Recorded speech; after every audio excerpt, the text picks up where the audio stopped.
Yo tengo un mensaje que espero que Dios hable a sus corazones. Hay un pasaje que quiero leérselos, que siempre llama la atención, que está en el Evangelio de Lucas, capítulo 3, que dice allí en el verso 1: en el año 15 del imperio de Tiberio César, siendo gobernador de Judea, Poncio Pilato y Herodes, tetrarca de Galilea, y su hermano Felipe, tetrarca de Iturea y de la provincia de Traconite, y Lisanias, tetrarca de Abilimía, ya a estas alturas necesito lentes, y siendo sumo sacerdote Anás y Caifás, vino palabra de Dios a Juan, hijo de Zacarías, en el desierto. Nosotros en estos días estamos saturados con noticias, con grandes eventos, con grandes señales, pero lo que nos interesa en esta hora no es lo que le sucede al César, ni lo que sucede en la vida de Anás y Caifás, sino lo que dice allí: y vino palabra de Dios a Juan en el desierto. Lo que necesitamos en esta hora es una palabra de Dios que pueda mover nuestros corazones a algo fresco en el Señor. Estábamos en el Pozo Vivo después de muchos años y nos dimos cuenta que el agua se sigue moviendo, y el clamor de mi corazón fue: Señor, tú sigues moviéndote, pero muévete en mí, muévete en mí. Y lo importante en esta hora es que Dios quiere moverse en cada uno de nosotros. Amén. Esta historia es real, pero yo la cambio un poco, no tengo derechos reservados para contarla, así que la altero un poco, pero no exagero, es real.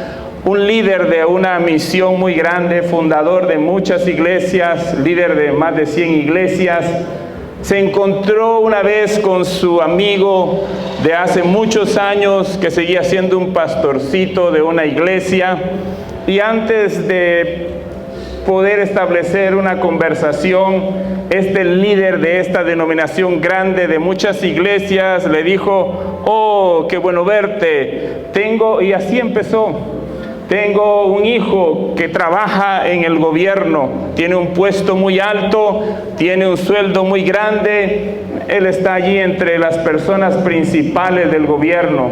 Tengo una hija que es directora de un hospital, ha sacado varias maestrías y es una mente brillante.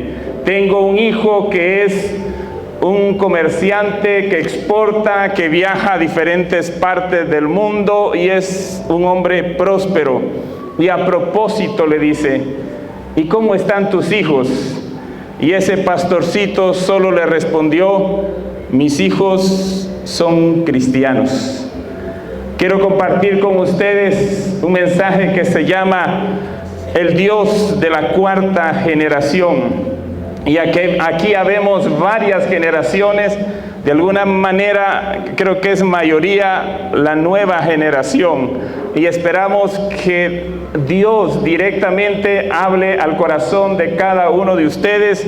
Y me gustaría que abriéramos las escrituras en el libro de Job, capítulo 1, para ver cómo se nos relata la historia de un hombre que no tiene descendencia, que no nos dice que tenía sangre judía, que no nos expresa mucho de su historia más que lo que relatan los dos primeros capítulos y el último capítulo, versos de su mismo libro. Y dice allí, vamos a leer de Job capítulo 1, del 1 al 5. Hubo, dice, en tierra de Uz un varón llamado Job, y era este hombre perfecto y recto, temeroso de Dios y apartado del mal. Y le nacieron 7 hijos y 3 hijas. Su hacienda era 7,000 ovejas, 3,000 camellos, 500 yuntas de bueyes, 500 asnas y muchísimos criados. Y era aquel varón más grande que todos los orientales. E iban sus hijos y hacían banquetes en sus casas, cada uno en su día, y enviaban a llamar a sus 3 hermanas para que comiesen y bebiesen con ellos.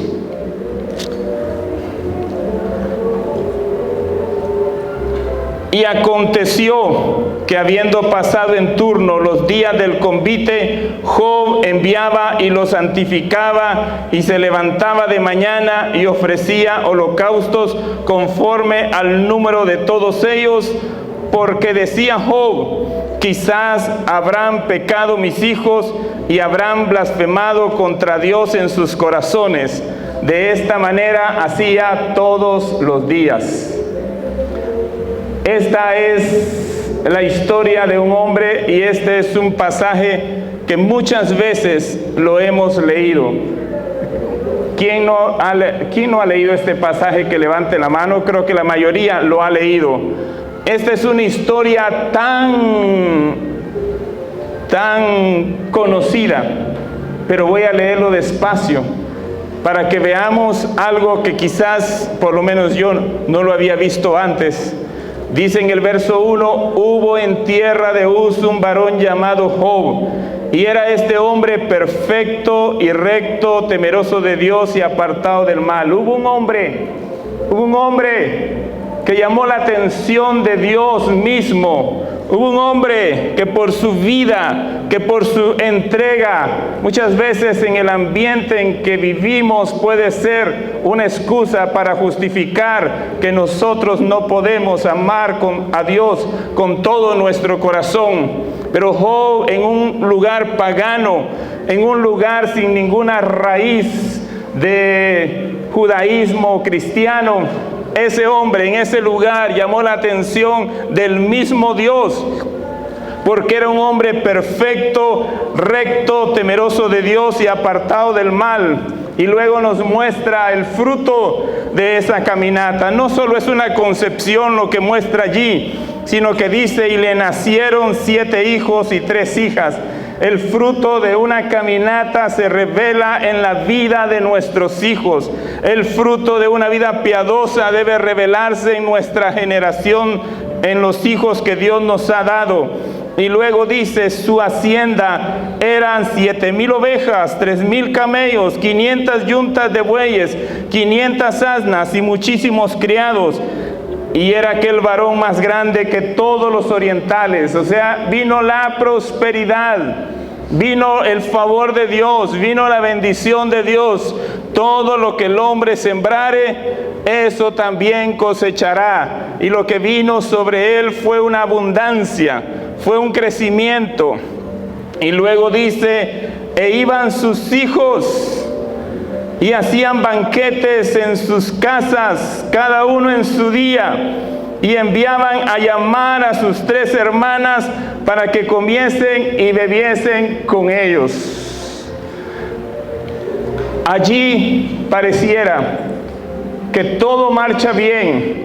Quisiera saber si nuestros hermanos en el sonido pueden poner un sonido especial. Si no les es muy difícil a ellos, de algo que sucedió en la vida de Job cuando estaba sucediendo esto que para nosotros es un versículo más. ¿Podemos ponerlo?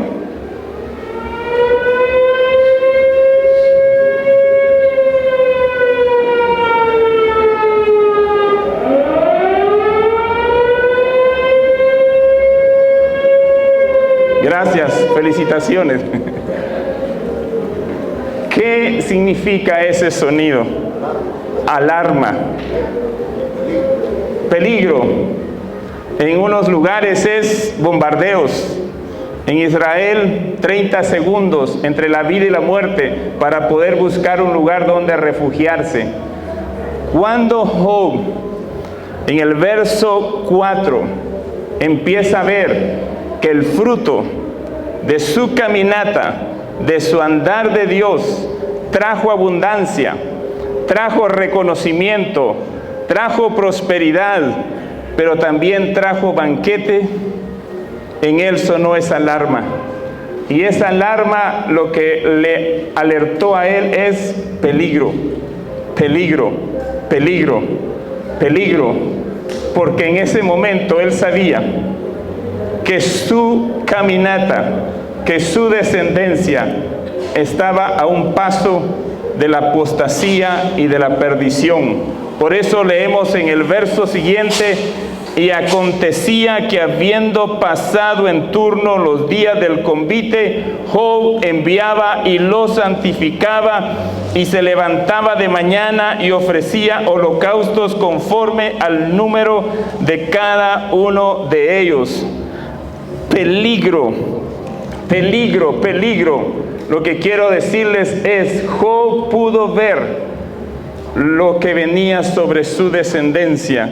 Y él pudo ver que lo que venía sobre su descendencia era un decaimiento espiritual. Y yo quiero hablarles de algo, gracias a Dios, porque en esta ocasión estamos hablando a la nueva generación.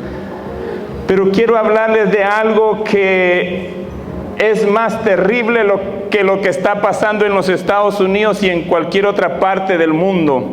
No es algo que del todo se hable en la iglesia, pero es casi comprobable que las generaciones cristianas, con gran esfuerzo, con gran sacrificio, con gran oración y ayuno, llegan hasta la cuarta generación. Llegan nada más hasta la cuarta generación. Habrán algunos abuelos que logran ver a sus hijos, a sus nietos, a sus bisnietos, pero no siempre tienen esa bendición. Pero lo que sí es algo que ha sucedido y sigue sucediendo es que la cuarta generación de hombres y mujeres que han tocado el borde del manto del Señor ya ni siquiera caminan con el Señor. La primera generación es aquella que tiene una pasión por Jesús. La primera generación es aquella que le dice al mundo, que le dice a otros: yo y mi casa serviremos a Jehová. La primera generación es aquella que le dice a Dios: no te dejaré si no me bendices. La primera generación es aquella que pone su mano en el arado y no mira hacia atrás. La primera generación es aquella que toca la llama y su corazón arde y pone en el altar todo su ser, toda su vida, todo completamente, como Abraham, que terminó poniendo a su hijo en el altar. Esa primera generación es la que trae el mover de Dios, la que produce los cambios en un lugar, la que hace que la gente despierte. Esa primera generación es la que nosotros conocemos como los grandes avivamientos, cuando se levantan con una palabra viva, con una unción diferente, con una visión de la eternidad. Pero ellos dan a luz hijos que no se mira la grieta con facilidad, no se puede ver nada que pueda alterar el orden aparentemente, pero estos padres dan a luz hijos a los cuales nosotros podemos decir: pero qué hijos ejemplares, pero qué hijos tan bien portados, pero qué hijos tan temerosos de Dios. La segunda generación es una generación que tiene el temor de Dios. Es una generación que tiene valores, es una generación que tiene principios, es una generación que sabe cómo debe de vivir la vida cristiana, pero hay algo de lo cual, sin darnos cuenta, deja por un lado, que es la llama del Espíritu, que es ese fuego, esa pasión, ese arder por algo más de Dios en sus vidas. Ellos son un ejemplo, ellos son virtuosos, ellos caminan en el temor de Dios, pero la llama ya no arde, ya no extienden su mano para tocar ese borde del manto del Señor, ya no están allí diciendo: no te dejaré, Señor, si no me bendices. Ellos dan a luz una tercera generación, que son hijos que con los valores de sus padres, con los consejos de sus padres, empiezan a ser bendecidos y empiezan a prosperar, empiezan a crecer, empiezan a mejorar su estilo de vida, empiezan a desarrollarse en la sociedad, hasta llegan a ser líderes, hasta llegan a ser una buena influencia a su sociedad, hasta llegan a ser un ejemplo para otros, pero ya no hablamos de la llama, sino que para esta tercera generación la iglesia ya es secundaria, la Biblia ya es secundaria, el buscar a Dios ya no es una parte de sus vidas. Ellos se consideran cristianos, ellos hablan como cristianos, ellos actúan como cristianos, pero lo que llena hoy sus vidas es los éxitos y los alcances que están teniendo en este mundo. Cuando esa tercera generación da a luz sus hijos, la cuarta, esos hijos son completamente hijos perdidos, hijos que han dejado de caminar en las sendas antiguas. Yo sé que este mensaje quizás lo escucharán una sola vez en su vida, pero miren lo que dice Éxodo capítulo 3 y verso 15. En este pasaje Dios se revela a Moisés para libertar a su pueblo, y Moisés le dice: ¿cómo? ¿O cuál es tu nombre? ¿O cómo me presentaré? Porque Egipto, pero también el corazón de ellos, ya tenían otros dioses. Ya tenían otros dioses, o el Dios de Israel ya era uno más entre todos los dioses. Así que dice Éxodo 3:15, además dijo Dios a Moisés: así dirás a los hijos de Israel: Jehová, el Dios de vuestros padres, el Dios de Abraham, Dios de Isaac y Dios de Jacob, me ha enviado a vosotros. Este es mi nombre para siempre. Oh, hermanos, qué revelación tan gloriosa, pero al mismo tiempo tan triste, porque Dios le dice a Moisés: diles a ellos, a esa cuarta generación, a esa generación que ocupó el trono de Egipto, a esa generación que se levantó en los días de José, que le dieron de comer a naciones enteras, pero que era una generación que había perdido la llama, que había perdido el llamado de Dios, que había perdido en la búsqueda de Dios. Y ahora les dice a ellos: ya no era una generación exitosa, sino perdida. Ya no era una generación piadosa, sino alejada de Dios. Era una generación esclava, era una generación oprimida. En ese tiempo, en ese momento en el cual José estaba en el trono, hasta el día en que Dios le vuelve a hablar a Moisés, habían pasado 400 años donde Dios había dejado de moverse. Y Dios le dice a ellos: yo soy el Dios de Abraham, el Dios de Isaac y el Dios de Jacob.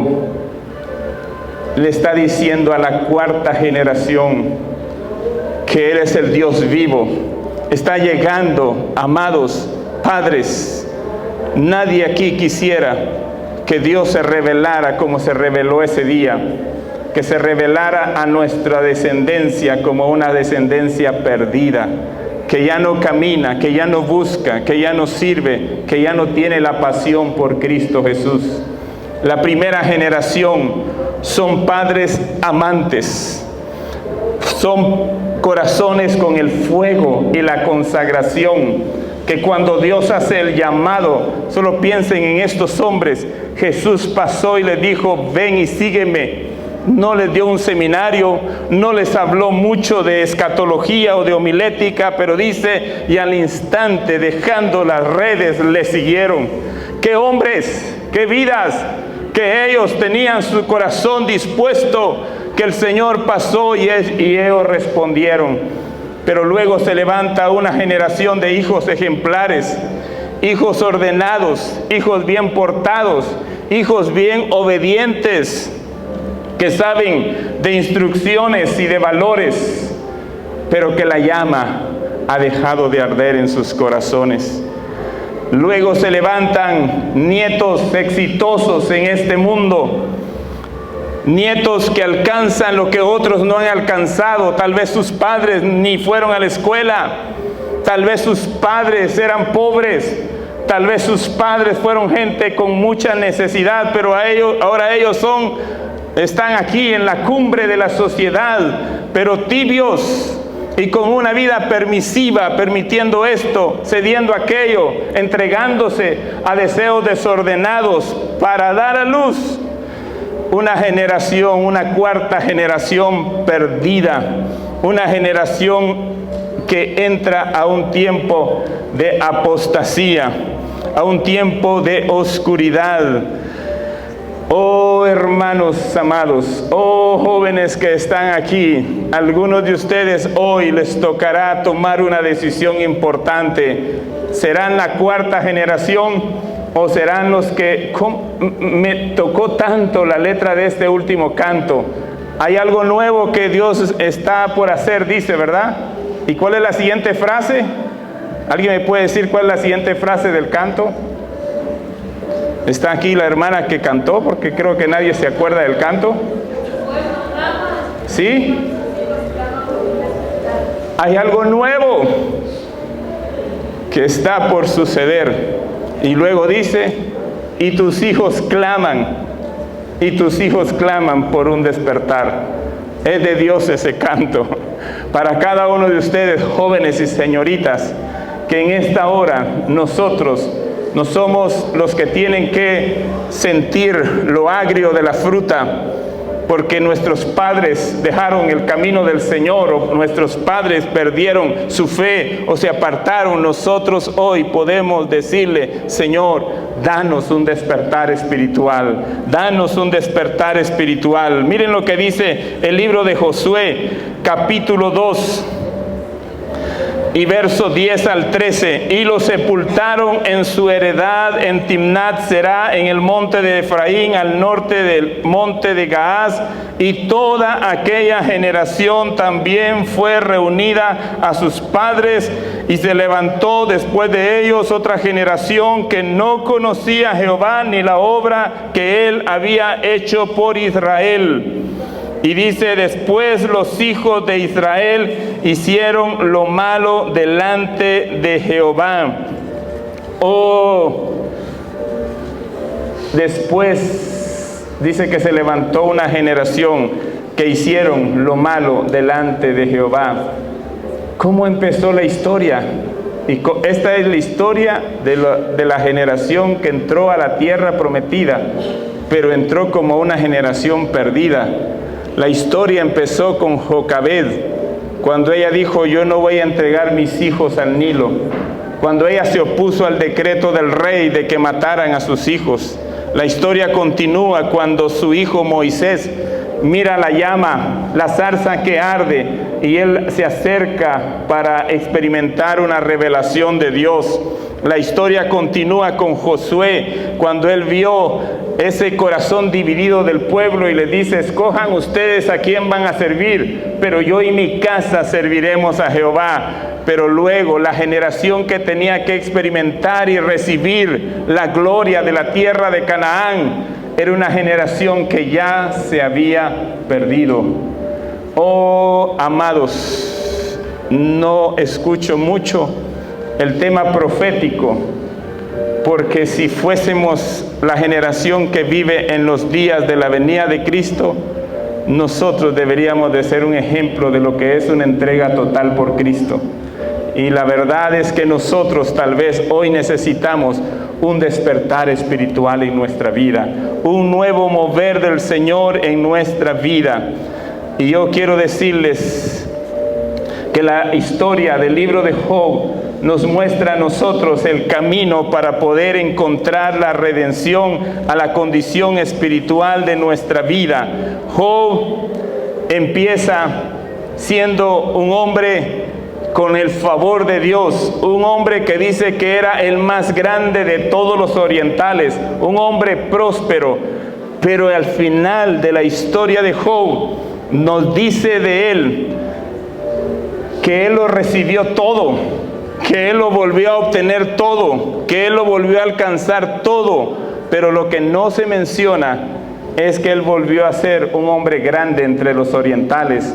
Pero lo que sí se enfatiza es que Dios le devolvió 7 hijos y 3 hijas.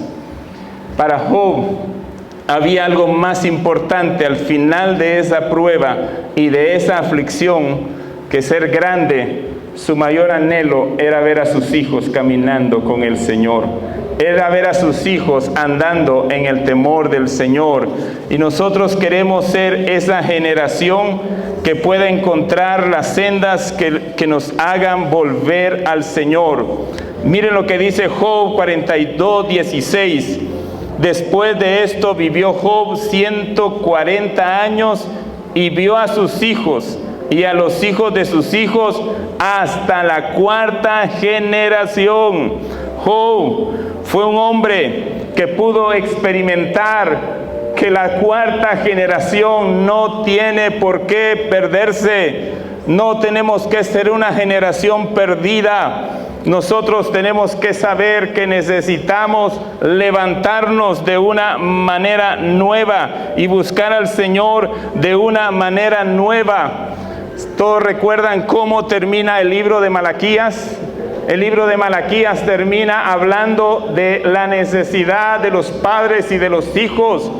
El libro de Malaquías termina hablando de la crisis que hay en la familia cristiana. El libro de Malaquías termina con una promesa, y si es una promesa es porque necesitamos tomarnos de ella, y si no fuera algo crítico no habría necesidad. Leamos el último libro del Antiguo Testamento, el libro de Malaquías. Nos dice allí, Malaquías capítulo 4, el último verso. Él hará volver el corazón de los padres hacia los hijos y el corazón de los hijos hacia los padres. No sea que yo venga y hiera la tierra con maldición. El último verso del Antiguo Testamento es mostrar esa crisis espiritual en la familia cristiana. Hijos o relaciones rotas, relaciones familiares que se han quebrado, hijos perdidos.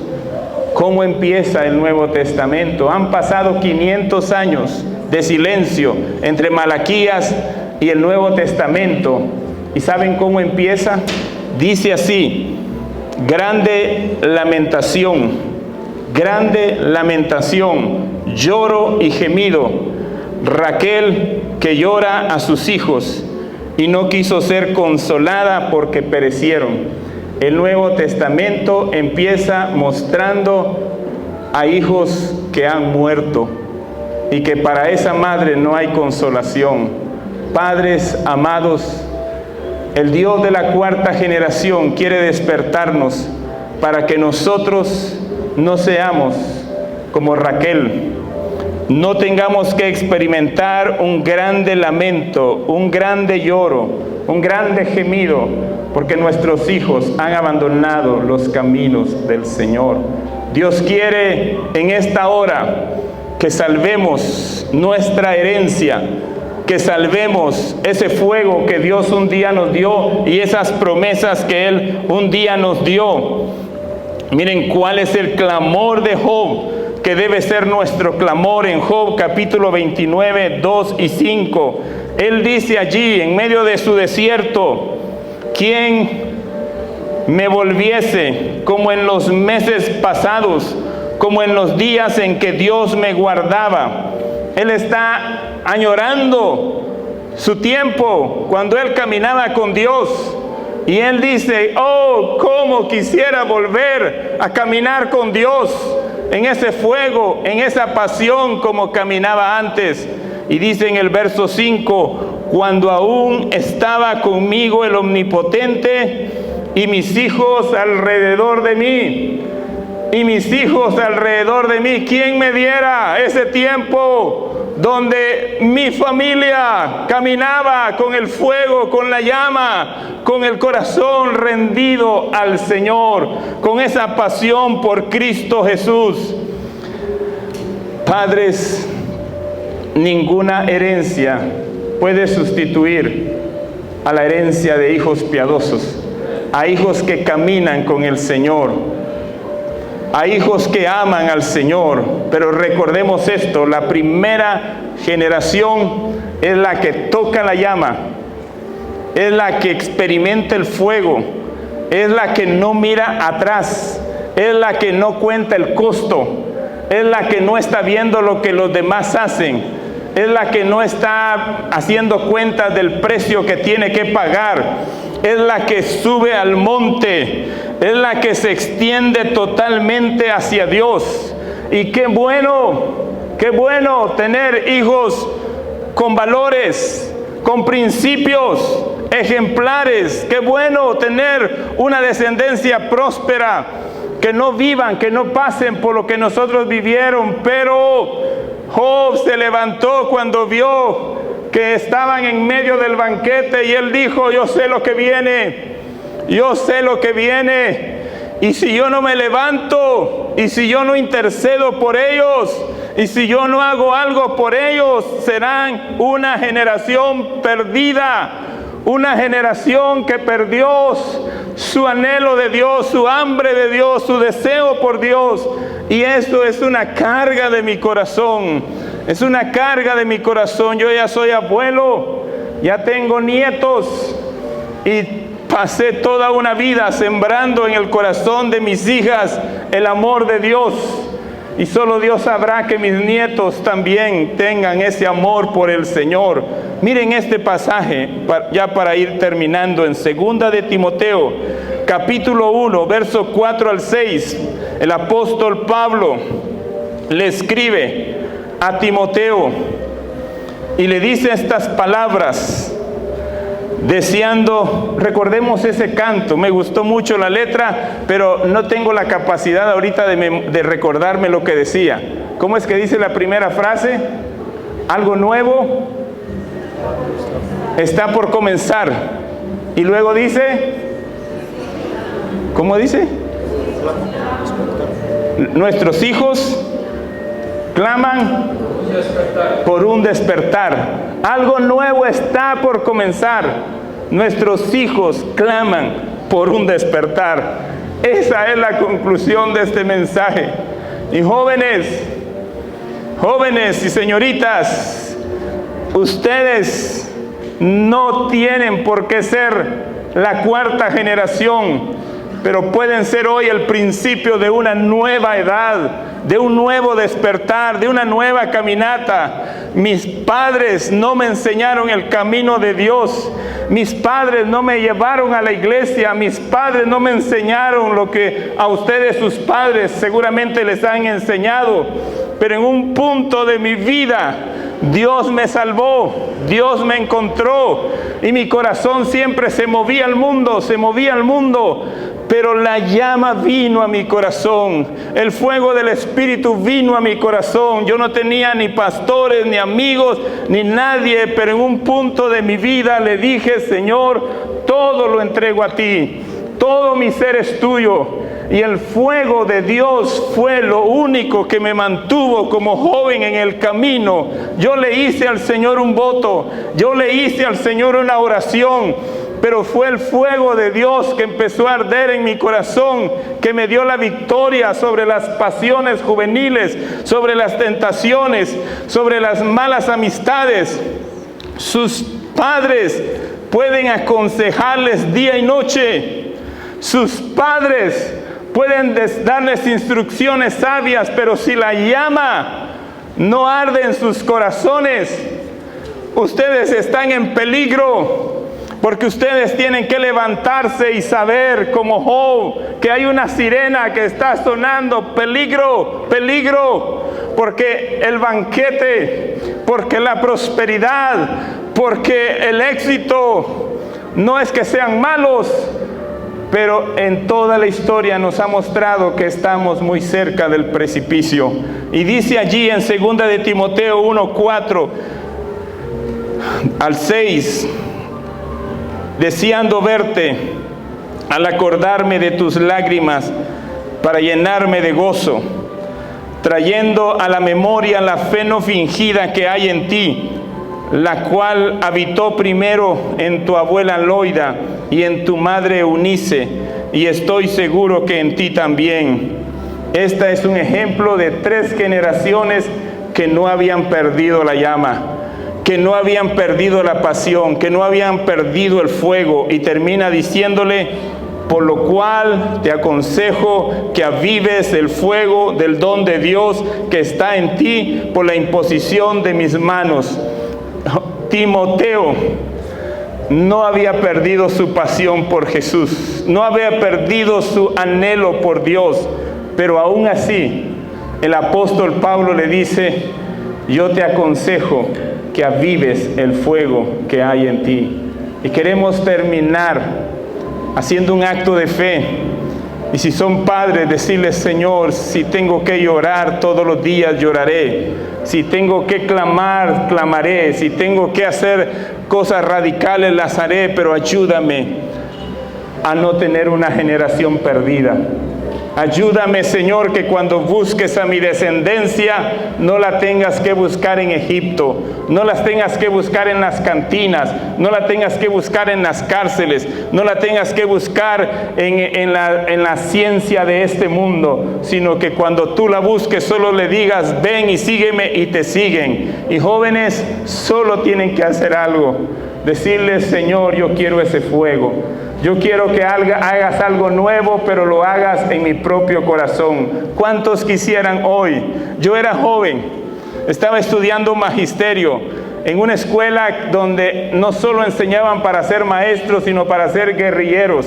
Y yo estaba allí entre la lista negra, los peores estudiantes de ese lugar. Pero la llama vino a arder en mi corazón, y yo iba a la escuela, y cuando yo me sentaba allí solo estaba pensando en una cosa: en Dios. Pero no porque yo fuera especial, sino porque la llama empezó a arder en mi corazón. Y yo sí les digo: si hoy el fuego de Dios arde en sus corazones, ustedes tendrán victoria sobre cualquier pecado, sobre la tibieza, sobre la oscuridad, sobre este mundo. Solo tienen que decirle: muévete en mí, Señor, muévete en mí de una manera nueva. Si alguien quiere hoy experimentar el fuego de Dios, vamos a volver a cantar ese canto, pero hay momentos en los cuales necesitamos hacer actos de fe. El primer acto de fe son padres que tenemos que humillarnos y decirle: Señor, ayúdame, ayúdame para que el fuego de Dios no se apague en mi casa. Ayúdame, Señor, para que no me gloríe en que tengo hijos bien instruidos, hijos exitosos, sino que tenga hijos que yo pueda decir: son cristianos y aman al Señor. El primer llamado es a ustedes, padres. Vamos a ponernos todos de pie, por favor. Padres, ustedes son más difíciles que se muevan en un sentido. Los jóvenes no tanto, los niños, si decimos que pase un niño acá, 5 se suben de una vez. Pero el llamado es primero a ustedes, padres. Y mientras ellos cantan esta canción, padres, levantemos nuestras manos como una actitud de arrepentimiento, como una actitud de humillación, como una actitud de necesidad. Pensemos en nuestros hijos. Saben, lo he dicho, pero la oración que hago siempre y todos los días es esta: Señor, tú eres el Dios de Abraham, de Isaac y de Jacob. Acuérdate de mi casa. Me puedo olvidar de muchas peticiones, pero nunca dejo de orar por mis hijos y mi descendencia.